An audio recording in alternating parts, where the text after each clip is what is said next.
नमस्कार. मी भाऊ तोरसेकर. तुम्ही बघत आहात प्रतिपक्ष. मित्रांनो, काल परवा एक व्हिडिओ बघायला मिळाला. बहुतेक एबीपी माझाचं काहीतरी, माझं काय ते माझं व्हिजन वगैरे अशा कार्यक्रमातला एक व्हिडिओ आहे. आदित्य ठाकरे यांना राजू खांडेकरनी काहीतरी प्रश्न विचारला. बहुतेक तो तुमच्या दिशा सालियनवर होता की काय होता, पण नितेश राणे हे नाव त्यात ऐकू आलं. त्याचं उत्तर आदित्य ठाकरे देऊ शकले नाही. आणि आदित्य ठाकरेंकडे उत्तरं नसली की आजचा तो विषय नाही असं करून ते ढोंग ठोकतात. यावेळेला त्यांनी तसं सांगून बघितलं, हा विजनचा विषय आहे, त्याच्यात तो कुठे येतो वगैरे वगैरे. पण अगदीच राजू खांडेकर यांनी पाठपुरावा केला तेव्हा ते म्हणाले, मी कचऱ्याकडे बघत नाही. हा, जाता येताना कुठेतरी महापालिका आयुक्तांना फोन करून कळवतो, इथे इथे कचरा पडलाय, तो उचला वगैरे. आपले कालपर्यंत जे सहकारी आहेत, साथी आहेत, आपण ज्या पक्षाच्या झाडावरची गोड फळं चाखतोय, त्या झाडाची मशागत करणारे जे जे कोणी आहेत ते आज आपल्या बरोबर नसतील, पण त्यांना कचरा संबोधन जे आहे, कचरा संबोधन आहे, त्याचा अर्थ मला वाटतं आजही आदित्य ठाकरेंना खांद्यावर आणि डोक्यावर घेऊन मिरवणाऱ्या शिवसैनिकांनी, उद्धवनिष्ठ शिवसैनिकांनी त्या उत्तराचा गंभीरपणे विचार केला पाहिजे. आज तुम्ही नाचताय. अगदी ज्या वेळेला शिवसेनेत फूट पडली, शिवसेनेत जेव्हा फूट पडली किंवा एकनाथ शिंदे 40 आमदार घेऊन गेले, त्यावेळेला सुद्धा उद्धव ठाकरेंबरोबर जे निष्ठेने राहिले त्यामध्ये एक होत्या मनीषा कायंदे. त्या होत्या मनीषा कायंदे, विधान परिषदेच्या आमदार. अगदी एकनाथ शिंदे यांच्या विरुद्ध त्या अधवा तधवा बोलल्या, आणि बोलायलाही पाहिजे. त्या पक्षाच्या प्रवक्ता होत्या आणि एकनाथ शिंदे हे पक्षाच्या विरोधात गेलेले होते. तर एकनाथ शिंदेच्या विरोधात बोलणं हे त्यांचं कर्तव्य होतं. आदित्य ठाकरे हा कसा नाकर्ता माणूस आहे आणि उद्धव ठाकरे यांना पक्ष चालवता येत नाही अशी भाषा पक्षात राहून मनीषा कायंदे बोलू शकल्या नसत्या. पण त्या निष्ठेने तुमच्या बरोबर राहिल्या, आणि तुमच्यावरच्या निष्ठा दाखवण्यासाठी, आदित्य आणि उद्धव यांच्यावरच्या निष्ठा दाखवण्यासाठी मनीषा कायंदे हे एकनाथ शिंदेच्या विरुद्ध बोलत होत्या. पण पुढे त्या एकनाथ शिंदेबरोबर गेल्या, कचरा झाल्या. आदित्य ठाकरे जे बोलतायत त्याचा अर्थ समजून घ्या. नीलम गोरे असतील किंवा एकामागून एक, काल परवा राजन साळवी तिकडे गेले, लगेच कचरा झाला. दिशा सालियानाविषयी विधिमंडळात आल्यानंतर ज्या प्रकारे मनीषा कायंदे आणि नंतर चित्रा वाघ यांच्यावर अनिल परब घसरले, ती सुद्धा ही मानसिकता आहे की जोपर्यंत आमच्या बरोबर आहात, जोपर्यंत आम्हाला उपयुक्त आहात, तोपर्यंत तुम्ही चांगले, आणि जेव्हा उपयुक्तता संपेल तेव्हा तुम्ही कचरा. आपल्या पक्षातल्या सहकार्यांना, साथीदारांना जेव्हा पक्षाचे नेते अशा रीतीने वागवतात, तेव्हा उरलेल्यांनी लक्षात ठेवायचं असतं की ते जात्यात आहेत, आपण सुपात आहोत. आपण जेव्हा अनिल परबांनी सुद्धा लक्षात घ्यावं की चित्रा वाघ असोत किंवा मनीषा कायंदे असोत, त्यांच्यावर अधवा तधवा बोलताना आपण सुपात आहोत आणि त्या जात्यात आहेत. ज्या क्षणी अनिल परब उबाठा शिवसेनेतून बाहेर पडतील, त्या क्षणी अनिल परब हा सुद्धा कचरा असेल. आणि तो किती टाहो फोडून रस्त्याच्या कडेला पडून रडत असेल तरी आदित्य ठाकरे आपली गाडी थांबवून त्याला इस्पितळात वगैरे घेऊन जाणार नाहीत. महापालिकेला फोन करतील, ते उचलून न्यायला सांगा, पडलंय तिथे ते. ही लायकी आहे अनिल परब, तुमची ही लायकी आहे. आणि जाहीरपणे बोलतात. उद्धव ठाकरे लपून छपून बोलत नाहीत. जायचंय त्यांनी निघून जा, चालते वा, असं बोलले म्हणूनच एकनाथ शिंदे यांना बाहेर पडावं लागलं होतं. आठवतं? 19 जून 2022 शिवसेनेचा वर्धापन दिन होता. मला वाटते षण्मुखानंद मध्ये होता. आणि त्या षण्मुखानंद मध्ये शिवसेनेच्या मंचावर जी नेत्यांची फौज बसली होती, त्यावर त्यामध्ये एकनाथ शिंदे यांचा सुद्धा समावेश होता. आणि तिथे मुख्यमंत्री आणि पक्षप्रमुख म्हणून बोलताना उद्धव ठाकरे म्हणाले होते, माझ्या वडिलांनी सांगितले आईचं दूध विकणारे आपल्याला नकोत. मित्रांनो, 24 तास गेले नाहीत. उद्धव ठाकरे म्हणाले होते की आईचं दूध विकणारे मला नकोत, आणि इथे आता बसलेल्यापैकी कोणी आईचं दूध विकत नाही. पण अवघे 24 तास उलटण्याच्या आत एकनाथ शिंदे 20-22 आमदारांना घेऊन सुरतला गेले, पुढे गुवाहाटीला गेले, तिथे ती संख्या 40 वर गेली. त्यानंतर ते लगेच खोके झाले. 40-50 खोके घेऊन आईचं दूध विकलं. मग 48 तास आधी तुम्हाला बाजूला बसलेला, मंचावर बसलेला, सन्मानाने ज्याला आपण मंचावर बसवलंय, तो आईचं दूध विकतोय कळत पण नव्हतं. आपल्या सोबतचे लोक कोण आहेत, काय लायकीचे आहेत, काय निष्ठेचे आहेत, हे पण ज्याला ओळखता येत नाही, तो कुठल्याही पक्षाचा नेता आणि सर्वोच्च नेता व्हायला नालायक असो, मग तो उद्धव ठाकरे असो किंवा आदित्य ठाकरे असो. याचं कारण तुमच्यावर सगळ्या पक्षाची संघटना विसंबून असते, तळागाळातला कार्यकर्ता विसंबून असतो, आणि त्याला तुम्ही त्याच्या डोक्यावर असे बाहेरचे लोक सुषमा अंधारे आणून बसवली. आज सुषमा अंधारे आहेत तुमच्याबरोबर, पण 5-5.5 वर्षापूर्वी अशाच प्रकारे अब्दुल सत्तार यांना आणून बसवलं होतं. आले, त्यांच्या हाताला काय ते शिवबंधन बांधलं आणि शिवसैनिकांच्या डोक्यावर टाकला एक नामाभोजा. त्या सामान्य शिवसैनिकाला या नेत्यांनी काय दिलं? बोजा दिला, बोजा. माझ्याकडे देण्यासारखं काही नाही असं आज उद्धव ठाकरे सातत्याने बोलत असतात. तेव्हा जेव्हा देण्यासारखं होतं तेव्हा तुम्ही काय दिलं? तुम्ही त्या शिवसेनेच्या रणरागिणी वगैरे असतात, त्यांच्या डोक्यावर प्रियंका चतुर्वेदी नावाचा बोजा टाकला, सुषमा अंधारे सारखा बोजा टाकला, अब्दुल सत्तार सारखा बोजा टाकला, भास्कर जाधव सारखा बोजा टाकला. देण्यासारखं काय नाहीये. म्हणजे तुमच्या डोक्यावर कष्टाने राबा, ढोल मेहनत घ्या, मला नेता माना, आणि मी तुमच्या डोक्यावर तुम्हाला पेलवणार नाही असा बोजा टाकत राहील. देण्यासारखं काय? तर मी बोजा देऊ शकतो, दिलासा नाही देऊ शकतो. दिलासा नाही देऊ शकतो. कचरा. ही जी भाषा आहे यांनीच शिवसेना बोंबलली, यांनी शिवसेना बोंबलली. पण ते समजवणार कोण आणि कोणाला? ज्यांना समजूनच घ्यायचं नाहीये त्यांना समजावता येत नाही. समजावता येत नाही. हे मी एवढ्यासाठी सांगतो की आज जी शिवसेना फुटते, तेव्हा कचरा आहे तुम्ही म्हणता, तेव्हा तुमच्या म्हणण्याचा असा अर्थ असतो की आम्ही फेकलेल्या तुकड्यावर जगलेले ते शिवसैनिक गद्दार झाले. गद्दार तुम्ही कोणाला म्हणताय? तुम्हाला सोडून गेले ते. ते शिवसेना सोडून गेले नाही, सोबत शिवसेना घेऊन गेले. शिवसेना घेऊन गेले. ते अनेकदा मधमाशाचा पोळं असतं ना, त्याच्या मी कथा ऐकल्या, मला त्यातलं फार कळताशातला भाग नाही. पण त्या सगळ्याच्या सगळ्या मधमाशा एक जागा सोडून दुसऱ्या जागी जातात, तेव्हा आपण साठवलेला मध सुद्धा घेऊन जातात. मध म्हणजे पुण्याई असते. एकनाथ शिंदे हे उद्धव ठाकरेंना सोडून गेले, तरी शिवसेना सोडून गेले नाही. शिवसेना हा बाळासाहेबांनी सुरू केलेल्या त्या एक पोळं होतं, त्यातला मध होता, भावना होती, श्रद्धा होती, निष्ठा होती. त्या सगळ्या भावना, श्रद्धा, निष्ठा घेऊन, आस्था घेऊन एकनाथ शिंदे आणि सगळे शिवसैनिक निघून गेले. आता जे काही उरलेत त्या मधाच्या पोळ्यात काय उरलेलं नाही, फक्त बाहेरचं मेण आणि तो सांगाडा आहे. आणि उद्धव ठाकरे म्हणतात देण्यासारखं माझ्याकडे काही नाही.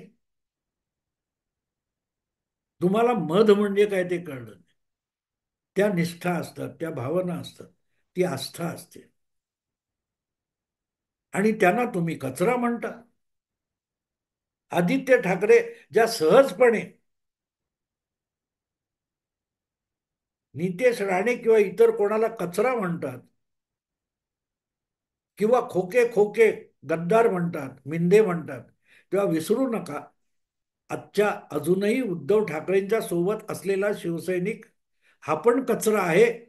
ज्या क्षणी तुम्ही त्यांना खांद्यावर घ्यायचं बंद कराल, त्या क्षणी तुम्ही कचरा आहात. आणि हा सगळा कचरा गोळा करणाऱ्याला मी म्हणतो एकनाथ शिंदे. एकनाथ शिंदे यांनी तुमच्याकडचे कोणी फोडले असा जो दावा केला जातो, तो चूक आहे. तो चूक आहे. उद्धव ठाकरे आणि आदित्य ठाकरे, मला आठवते शराबी किंवा असा कुठचा तरी अमिताभचा सिनेमा आहे 30-35 वर्ष जुना. त्या सिनेमामध्ये अमिताभ ठरवतो नाही आता ह्यापुढे दारू नाही पिणार, आणि तो दारूच्या बाटल्या एकामागून एक फेकून देतो उचलून. श्रीमंताचा मुलगा असतो. तर त्याचा एक सहकारी असतो, तो त्या सगळ्या बाटल्या जपून झेलतो, पडू देत नाही. तुम्ही असा कचरा म्हणून ज्यांना ज्यांना फेकून देताय, त्यांना त्यांना एकनाथ शिंदे जोडून घेत आहेत. तुम्ही फेकलेले जे तुकडे आहेत, त्या तुकड्यावरच एकनाथ शिंदे जगतो. पण ते तुकडे किती बहुमोलाचे आहेत हे तुम्हाला कळलं नाही. ते तुकडे जोडून परत एकदा बाळासाहेबांची शिवसेना उभं राहू शकते, हे ओळखणाऱ्या माणसाचं नाव सुद्धा एकनाथ शिंदे. तेव्हा कचरा, निरुपयोगी तुकडे, आम्ही फेकलेले तुकडे, ही जी आदित्य ठाकरे उद्धव ठाकरे यांची भाषा आहे ना, तिचा अर्थ त्यांनाच कळलेला नाही. त्या तुकड्यांची किंवा कचऱ्याची जी बहुमत काय ते महत्ता आहे, ती एकनाथ शिंदे ओळखतात, म्हणून त्यांना ते गोळा करतात. नीलमताई पण शिवसेनेत होत्या. नीलमताईंचे सासरे आहेत नीलमताई गोरेंचे. ह्या महाराष्ट्रातले एक महान मराठी कवी विंदा करंदीकर, त्यांच्या एका कवितेच्या ओळी आहेत. एक दिवस असा येईल घाणीचेच खत होईल. एक दिवस असा येईल घाणीचेच खत होईल, हा जो कवितेच्या ओळी आहेत, त्या कधीतरी मराठी अस्मिता अस्मिता म्हणणाऱ्या उद्धव ठाकरे आणि आदित्य ठाकरे यांनी समजावून घ्यावा. मग त्यांना कळेल आपण ज्यांच्याकडे कचरा म्हणून बघून नाक मुरडतो, ते किती कर्तबगार आहेत. जिथे गेले त्या त्या पक्षाचा त्यांनी फायदा करून दिला. एकनाथ शिंदे तुमच्या बरोबर होते, तुम्ही त्यांना कचरा समजून कचरा कुंडीत डांबून ठेवलं होतं. ते बाहेर पडले, भाजप सोबत गेले, भाजपने त्यांना मुख्यमंत्री पदावर बसवलं, त्यांनी पक्षाचे आमदार संख्या वाढवली, आणि आपल्या सोबतच भाजपचं सुद्धा बळ वाढवून दाखवलं. तुमच्या सोबत उद्धव ठाकरे आदित्य ठाकरे यांच्या सोबत देवेंद्र फडणवीस होते, तेव्हा ते 122 वरून 105 पर्यंत खाली आले. एकनाथ शिंदेच्या बरोबर गेले, किंवा एकनाथ भाजपने सोबत घेतलं, तर भाजपचं संख्याबळ सुद्धा 105 वरून 133-32 पर्यंत आलं. 17-18 नव्हे, 20 पेक्षा काय ती संख्या वाढली. तेव्हा कचरा काय आणि चांगलं काय, उपयुक्त काय, हे ज्यांना कळत नाही, ते जर उबाठा शिवसेना चालवत असतील तर ते कचराच गोळा करत राहणार. आज तुमच्याकडे उरलेत त्यापैकी स्वबळावर निवडून येणारे किती जण आहेत बघा.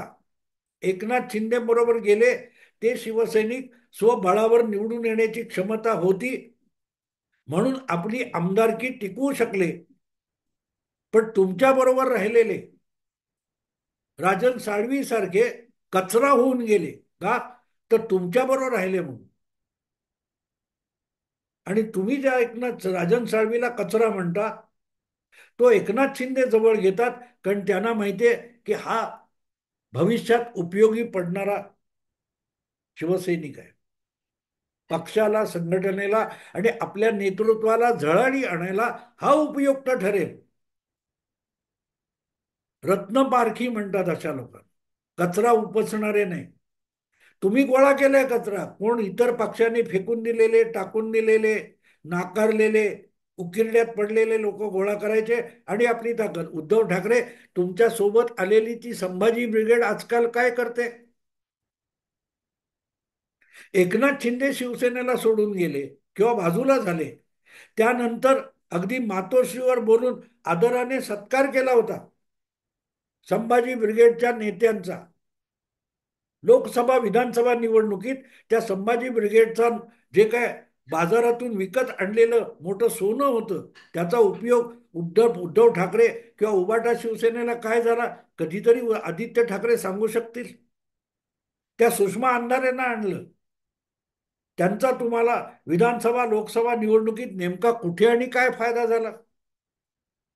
जेव्हा तुम्ही कचरा खांबू शकता, कोणाकडे कचरा म्हणून बोट दाखवता, तेव्हा याचाही विचार करा की तुम्ही ज्या काय बहुमूल्य वस्तू गोळा केलेल्या आहेत, त्या तुम्हाला पक्षवाढीमध्ये किंवा पक्षाला सशक्त करण्यासाठी त्याचा नेमका काय उपयोग झाला, हे तरी आदित्य ठाकरे यांनी कधीतरी सांगावं, उद्धव ठाकरेंनी सांगावं. त्या प्रियंका चतुर्वेदींना थेट राज्यसभेत नेऊन बसवलं. त्यांनी दिल्लीमध्ये उभाठा शिवसेनेची प्रतिष्ठा किती वाढवली हेही एकदा सांगा. नुसतं कचऱ्याकडे बोट दाखवू नका. तुमच्या तिजोरीत किंवा तुमच्या दिवाणखान्यात गोळा करून ठेवलेले जे काय काय म्हणतात नवरत्न आहेत, त्यापैकी किती रत्नांचा तुम्हाला उपयोग झाला आणि कसा उपयोग झाला तेही सांगा. आणि म्हणून या विषयाचं जे मी शीर्षक दिलेलं आहे की ठाकरेंनी फेकलेले तुकडे एकनाथ शिंदेनी गोळा केले. एकनाथ शिंदे, तुम्ही फेकलेल्या तुकड्यावरच आजचा पक्ष चालवत आहेत. हा कचरा नाहीये. ज्यांनी तुम्हाला मुख्यमंत्रीपदी बसवण्यासाठी आमदार होऊन दाखवलं, त्या आमदारांना जर आदित्य ठाकरे किंवा उद्धव ठाकरे कचरा म्हणत असतील, तर त्यांना वस्तूची जाण नाही, उपयुक्ततेची जाण नाही. तुम्ही त्यांना कचरा म्हणत असाल, पण त्याच कचऱ्याने एकनाथ शिंदेना मुख्यमंत्री पदापर्यंत नेऊन बसवलं. त्यांचा विश्वास संपादन केला एकनाथ शिंदेनी, ते मुख्यमंत्री पदापर्यंत जाऊन बसले. मागणी करावी लागली नाही, गयावया कराव्या लागल्या नाहीत. आणि तुम्ही मुख्यमंत्री परत देत नसाल, आम्ही चाललो, युती मोडतो, आधी मला मुख्यमंत्री पदाचा उमेदवार म्हणून जाहीर करा, या अटी केल्यात. त्यांनी तुम्हाला कचऱ्याच्या कुंडीत टाकून दिलं. तो कचरा म्हणजे काय हे ओळखायला शिकलात तरी पुढे. 25 वर्ष मुंबई महापालिकेचा एक हाती कारभार चालवून कचरा कशाला म्हणतात आणि उपयुक्त वस्तू कशाला म्हणतात याचा सुद्धा थांग पत्ता नसलेले उद्धव आणि आदित्य ठाकरे, म्हणूनच अख्ख्या मुंबईला कचरा कुंडी बनवून बसलेले. यांच्या 25 वर्षाच्या कालखंडामध्ये जेव्हा उद्धव ठाकरे यांच्याकडे जवळजवळ 25 वर्ष शिवसेनेचं नेतृत्व आहे आणि त्या काळामध्ये जी मुंबई महापालिकेची अवस्था आहे आणि दुर्दशा आहे ते बघितलं की मग कळतं की यांना कचरा म्हणजे काय तेच कळत नाही. आणि म्हणून त्यांनी सगळ्या मुंबईलाच कचरा कुंडी किंवा कचऱ्याची पेटी करून टाकली. आणि त्यातले उपयुक्त वस्तू गोळा करण्याची क्षमता असलेले इतर लोक शिवसेनेतून चांगल्या लोकांना बाजूला घेऊन बसले. त्यातून अनेकांनी आपापले फायदे करून घेतले. भाजपने एकनाथ शिंदेना सोबत घेतलं, आपलं संख्याबळ रेकॉर्ड ब्रेक करून टाकलं, 132 पर्यंत आकडा नेला. उद्धव ठाकरेंनी कचरा गोळा केला आणि आपली अवस्था 56 वरून 20 पर्यंत खाली आणली. कचरा कशाला म्हणतात हे जर कळत असतं तर इतकी उबाठा शिवसेनेची दुर्दशा झाली नसती. उरलाय तो कचरा आहे, उरलाय तो कचरा आहे. आणि म्हणून 56 आमदार जागा मागितल्या 100 पेक्षा जास्त, लढवल्या काय 80-90 आणि आल्या किती तर 20. लोकसभेला जागा मागितल्या 21, आल्या किती 9. का? कारण कचराच गोळा करायची हौस असेल तर तुम्हाला हिरे आणून देणार कोण? हिरे आणून देणार. मनोहर जोशी यांच्या फक्त त्या कंपनीचं आणि संस्थेचं नाव कोहिनूर नव्हतं. तो कोहिनूर ओळखण्याची क्षमता बाळासाहेब ठाकरेंकडे होती. म्हणूनच तो हिऱ्यासारखा चमकला. जो ओळखणारा माणूस बाळासाहेब ठाकरे होते. आणि यांना काच आणि कचकड्या याचं सुद्धा मूल्यांकन करता येत नाही. ते हिऱ्यांना सुद्धा कचरा समजतात. आदित्य ठाकरे, कचरा म्हणजे काय ते आधी शिका. हिऱ्यांपर्यंत जाण्याची गोष्ट, रत्नांपर्यंत जाण्याची गोष्ट वेगळी आहे. बाळासाहेबांनी सोन्यासारखी माणसं जमा केली नव्हे, ज्यांना जमा केलं त्यांना सोन्यासारखं घडवलं. बाळासाहेबांनी ज्यांना सोन्यासारखं घडवलं त्यांना तुम्ही भंगार करून टाकलं. म्हणून ही अवस्था आली आहे की भंगार आणि सोनं यातला फरक तुम्हाला कळत नाही. आणि म्हणून नितेश राणे किंवा आणखीन कोणाला शिंदेना कचरा म्हणणं याचा अर्थ जरा शांत बसा आणि समजून घ्या. आदित्यराव, मित्रांनो, आता इथेच थांबतो. आवडलं लाईक करा, शेअर करा आणि सबस्क्राईब करा. नमस्कार.